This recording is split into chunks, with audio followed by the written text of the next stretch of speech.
What is up? Thanks for being here. Twins system recap. Going to take a look at some minor league highlights first.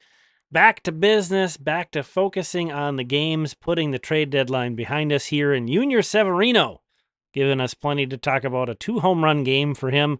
He's got, after a really slow start, he's got his OPS up to 841, 18 homers on the year. He now has 29 home runs and 124 games played with the Saints. Got called up later in the year last year. Of course, the co-minor league home run leader. And he's got some shuffle. Jair Camargo, I love his home run trot so much with the Camargo shuffle. Now he's even celebrating with Yunior Severino with the shuffle. Loving it. These guys balling out. See, Deshaun Kersey Jr. was loving that. He had a home run in this one. But Severino, again, a 2-homer game, also hit a double. He had multiple hits with a hard hit stat that's 95 plus miles per 4. 2 of them were over 105 with the exit velocity. If I could talk here. Ronny Henriquez had a great start. A guy, I'm not sure what their plan is with him. They've had some guys come up, so they needed him to stretch out a bit. He threw 3 innings today, 43 pitches. But he struck out each of the first 5 batters he faced today. Looking nasty, was incredibly slider heavy. We'll look at his pitch usage in just a moment. But 6 strikeouts in 3 scoreless innings. Again, 43 pitches, 22 of which were sliders. So just a ton of sliders from Ronny Henriquez. And this is a guy that can, get it up there pretty good. Topped out at 96.2. Starting to wonder if maybe we might see kind of a Cole Sands type situation. A guy who goes to the back of your mind, all of a sudden kind of gets into the picture. But big star of the night from the minors was Ricardo Olivar, who had a 5-hit night for Wichita. Maybe not the most impressive 5-hit night you've ever seen, which we'll take a look at a couple of his hits in just a moment, but did get a couple doubles. But a couple of his later singles were infield singles, and especially the last one was, this is a tough play to make. Olivar's not the speediest guy. He caught tonight for Wichita. This one was just sort of a shift beater that just worked out perfectly. Just put it exactly in a tricky spot. But yeah, Ricardo Olivar, 5 for 5. This guy who had a 403 OBP last year with Fort Myers. He had a 393 OBP with Cedar Rapids before being promoted. This was just his second game with Wichita. Again, a 5-hit night for Ricardo Olivar. The Twins won. I think this was a really big game. They had a 5-run third inning you see there that really kind of lifted them up. It was a pretty low-stress game for them.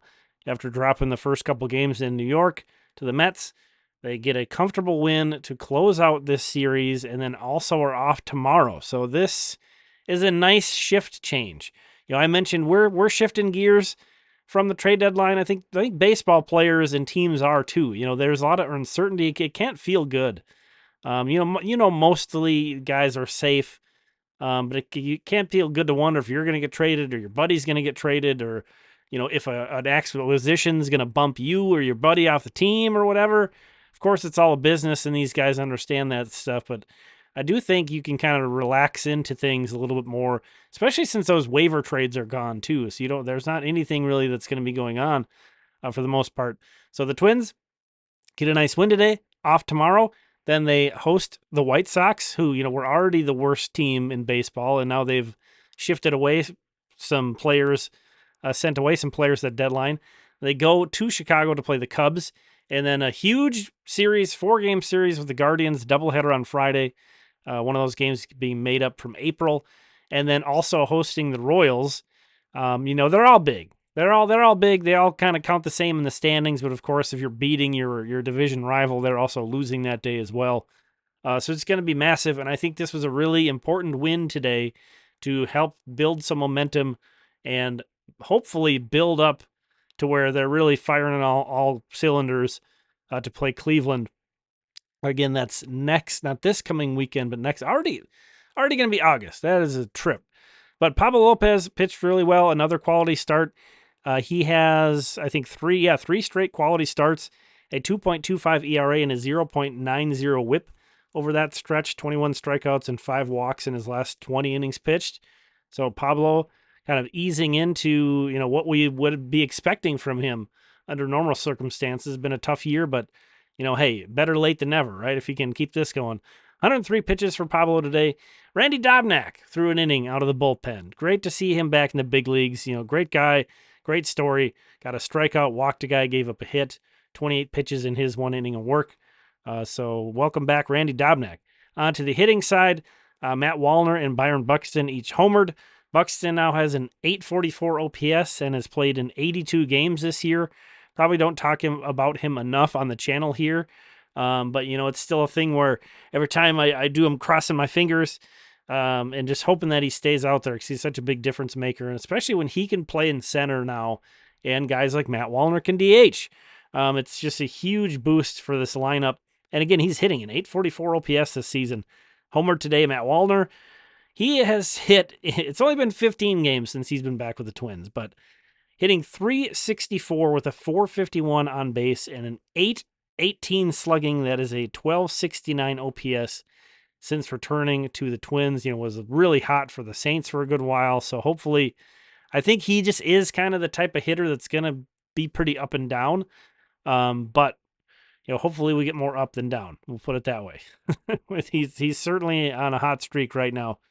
Wonderful to see from Matt Wallner. So Twins win big. Great to see. The weirdest play, man. This was the weirdest thing. Max Kepler, and he got called for interference on this. I'm not sure what the technical rule, but I guess I can see it. Again, I'm not sure what the rule is down, but that was a really bizarre play. If you noticed in that box score that Kepler came out, that is why. He came out for some concussion protocol testing, and he passed those. So it seems like he's going to be all right, which is great to hear. But just a bizarre play. There's so many weird things that can happen on a baseball diamond. That was one of them. On to the minor league stats of the evening. Already took a look at Henriquez. Christian McLeod struck out 8 in 5 2/3 innings for Wichita. Did give up a couple of homers too, but this is a guy who was recently promoted up from Cedar Rapids, and again missing bats in Double-A. That's a good sign for Christian McLeod. Hopefully he can keep it up. Awful night for Jeremy Lee. Oh my goodness, walked 6 guys. Pitched only into the second inning, didn't record an out in the second inning, and walked 6 guys. Just absolutely brutal. Ross Dunn also kind of had a rough go of it for the Mighty Muscles. On the hitting side, there's Yunior Severino's full day. 3 for 6, 3 runs, 6 RBI, a double and 2 home runs for Yunior Severino. Huge game. Olivar, again, a 5 for 5 night in his second game ever in Double-A. Esiel Urbina had a couple hits. Brandon Winokur had a couple hits. Twins win. Saints win huge. Then everybody else loses. Thanks so much for checking this one out. Really appreciate it. We'll talk again soon.